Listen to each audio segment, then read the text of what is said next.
What's up mga brad? DownShiftVinci here. Or more like, LalaVinci here.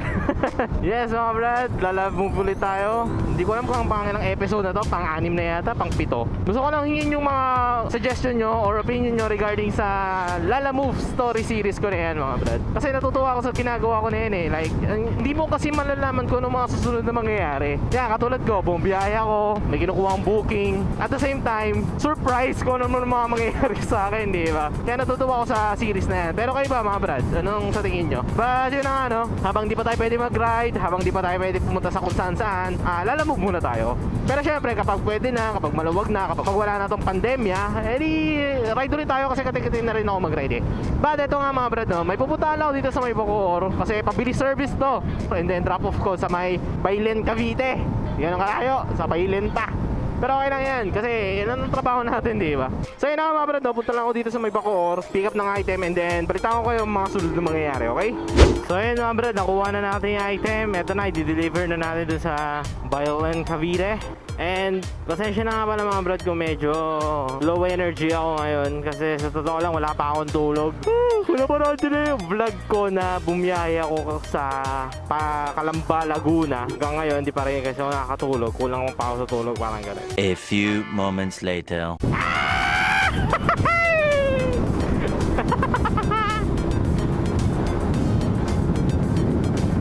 Walang yan, gumigewang ako. Sobrang lakas ang hangin.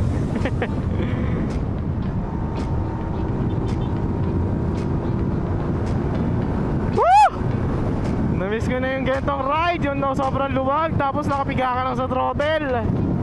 Bicol, Pagod, Baguio, baka naman. Ay nako, nakakamiss talaga. Miss na miss ko na mag-ride.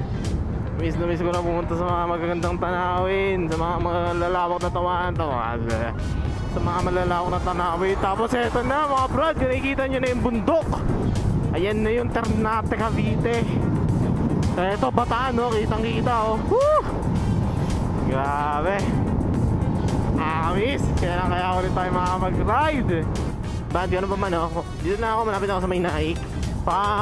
I-stop muna ako doon mga brad. Stop over muna ako sa Naik. Tapos, bibili lang ako ng pwede kong mainom. And then, biyahe na tayo pa Bailen, Cavite. So, ito na mga brad. Pusa tayo dito sa Naik. Kaya ito, pupunta na tayo ng Maragondon, Cavite.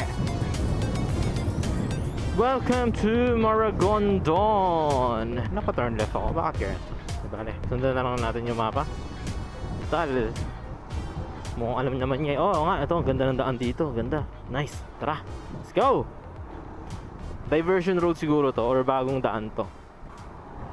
Ayos to ah. Hindi ko alam to ah. Ngayon ko lang nakita to ah.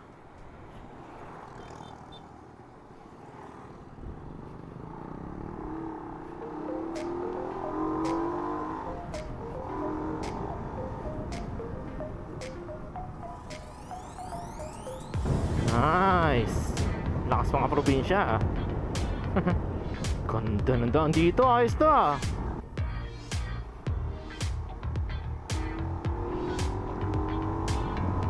Wag lang, buti naman patag no. Unlike nung dinaanan namin dati ni JD, nung packet kami ng Jariel's Peak, may dinaanan kami sobrang rough road eh. Grabe, naka-RC pa ako nun. Pero ito angas, ganda. Lakas makabikol. Ganda, nice. Ito yung mga nami-miss ko sa mga ride ko mga brad. Yung mga open roads, tapos ganitong dadaanan mo, sa gilid mo may mga talahiban, mga ganyan. Ito yung nakaka-miss sa mga biyahe ko. Nice. Tingnan lang, pang isang sasakyan na ang kasya kasi tingnan nyo. May kasabay akong motorcycle, tricycle. Makakasya pa ako dyan brad. Sige kasya, go! Punta nga si Vinci. So yun mga brad no, ang plano ko nga pala, pagdating natin dito sa drop off ni Sir J, ni Pops J, lolokohin natin siya, ipaprank natin siya. Kasi yun nga, ang total na pinabili niya sa akin is 380 lang. Gagawin ko, i-dodoble ko 600 something. Dahil gagawin natin 800. Oo. Ano natin si Pops J. Prepare to stop. Bakit? What? Rough road to. Putek. Pag ito rough road ha, ewan ko lang. Kunyemas. Saan ka punta? Saan ka ba talaga pupunta?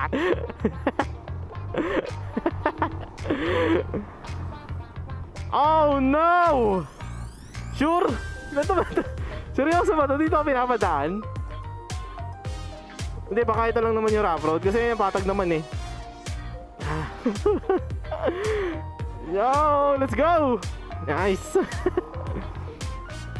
Mukhang ito lang naman yung rough road pero sunod na, makakapatag na. Ay, so saan ako napunta dito? Anong lugar ba ito? So yun nga mga brad, lulukoyin lang natin siya, ipaprank natin siya, tapos tingnan natin magiging reaction niya. Hindi na ako magdi-disguise sa kanya. Kasi kilala niya naman na ako eh, kaya niya ako kinontak eh. Kasi ako yung gusto niyang maging ano eh, courier niya eh, o di ba? Ay! Ay! Yot! So ayun nga, tingnan natin magiging reaction ni Pops J kapag sinabi kong 800 yung ano. So babayaran niya sa akin 1.5 lahat to. Oo, 1.5 lahat. Yan ang magiging reaction niya pa. So ayan mga brad, medyo malayo-layo pa ako. Rough road. Rough road nga. Putek. Di ba? Okay lang yan. Kayang-kaya ng Raider 150 Fi ko yan. Hindi naman totally rough road. More like buhangin lang. Ayos na pero ginagawa yung kalsada. Sana maayos na to, no? Ganda ng kalsada dito, oh. Nice. Uy, grabe. Uy, saan ako pumunta? Nawala ako sa mapa, putik! Nawala ako sa mapa. Saan ito pupunta? Mukhang diversion road naman to eh. Pero sige. Ayan natin. Wala sa mapa, oh. Loko. Di bale. Mukhang may lalabasan naman dito eh. Ay, sakto. Pagkalabas ko dito, dire-diretso tayo. Wala sa mapa. Pero ang ganda ng lugar na to. Nice. So yun nga mga brad, update ko na lang kayo kapag nandun na ako kala Sir J, kala Pops J. Pero ang ganda rin ng daan. Ano ba yan? Ang dami ko. Ngayon ko na na-discover tong lugar na to ha. Ayos to ha. Tagal-tagal ko na dito sa Cavite. Ngayon ko na napansin tong daan na to. Ganda. Ano ba? Paulit-ulit na ako. Pero yun nga mga brad, no? Pag nandun na tayo kala Pops J, anayin natin siya. Holokoyin natin siya. Ipaprank natin siya. Tapos tingnan natin magiging reaction.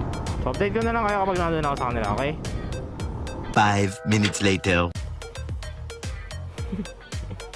Sige boss. So ayun mga brad, no? Lapit-lapit naman na tayo ata. Kasi nasa bayan na tayo eh. Welcome Barangay kay Paaba. Pops na banda. Dito ako elementary school. Text natin si Pops. Pops, san ka? Okay. Ay, ikaw ya Pops? Lumagpas kayo eh, kaya Walang iya. Text pa lang kita eh.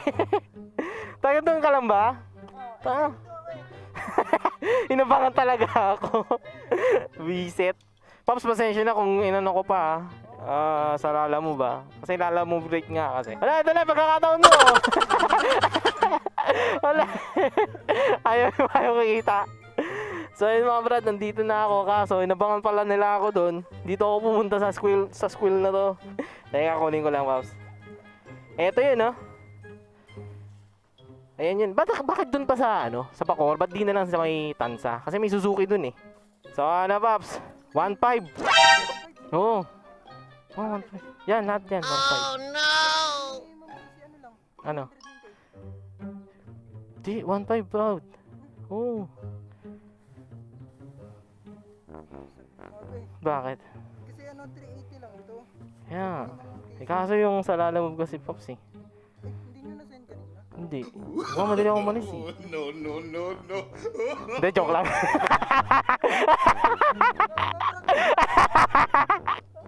Uli. Dapat pala pinatagal ko ba? Dapat pala hindi ko na sinabi. Uli. Hindi ko nakapag pinarang ako kaso hindi ko na prank eh. Sige, prank natin to. Gulat ka no, 1.5. So ayan si Pops J. Na prank natin kahit pa paano. 1.5. Easy 1.5 eh, no? Yung reaction niya, halos mangiyak-iyak na eh. Pero yun nga mga brad, no? Naprank natin. Pero maraming salamat kay Pops J sa pag avail ng service ko bilang as Lalamove rider. Biruin nyo hanggang dito pa sa Bailen, di ba? Napagbigyan natin. Pero yun nga mga brad, baka isipin nyo kasi bakit nagpa-Lalamove pa ako, nagpa-bayad pa ako, ganyan. Syempre, service kasi mga brad. Disrespect din sa ibang Lalamove rider na magpapalibre lang ganyan. Kaya sana maintindihan nyo rin yun since isa pa, layo na ito mga brad. And lastly, alam nyo naman na eto na yung kinukonsider ko ng work kaysa sa nakatenga lang ako sa bahay, nakatambay lang ako sa bahay. Kaya yun, no? Kaya sana wag nyo pag-isipan ng kakaiba. More like, ginagawa ko lang naman yung trabaho ko. Kaya, Haps. Upload ko na ito, Paps. Ingat ha, salamat ha. Salamat. So, yun nga mga brad, no? Napak natin si Pops J. So, ito mga brad, uwi na ako kasi sa totoo lang medyo nahihilo na rin ako. Sakit ng ulo ko. Tapos yun nga, nasabi ko kanina na wala pa akong tulog. Pero maraming salamat talaga kay Pops J. Naprank natin siya. It's a prank! 1.5! Ayan, ganyanin na lang natin. Total, hindi naman ako marunong mag-disguise. Idaan na lang natin sa katarantaduhan. Like yan, yun nga. Instead na gantong presyo ang babayan, dadagdagan ko na lang. So ayan, good sport si Pops J tsaka yung kasama niya. Maraming salamat sa inyo. So ayun na siguro mga brad, no? Suset lang ko ng mapa para makauwi kasi di ko alam kung paano umuwi galing dito. Kaya update ko na lang kayo kapag nasa bahay na ako, okay? So ayun mga brad, no? Pauwi na ako sa amin. And miss tambay lang muna ako dito para mapicture ng motor ko. So ayun, dito ko na muna tatapusin yung brad. Dito ko na muna tatapusin yung vlog mga brad kasi wala na akong maisip na ibablog pa. At the same time, successful naman yung pagpaprank natin kay Pops J. Ganun pa man, dito ko na tatapusin yung vlog. Kaya maraming salamat sa pag-note, sa pag-like, sa pag-share. Maraming salamat sa pag-comment. Sana nag-enjoy or natuwa kayo dun sa pagpaprank na ginawa ko. At sana nag-enjoy kayo sa ride ko na to kasi sa totoo lang ako nga miss ko na talaga mag-ride mga brad. Y'all know the drill. Ride safe. Peace out. Miss ko na talaga mag-ride, grabe.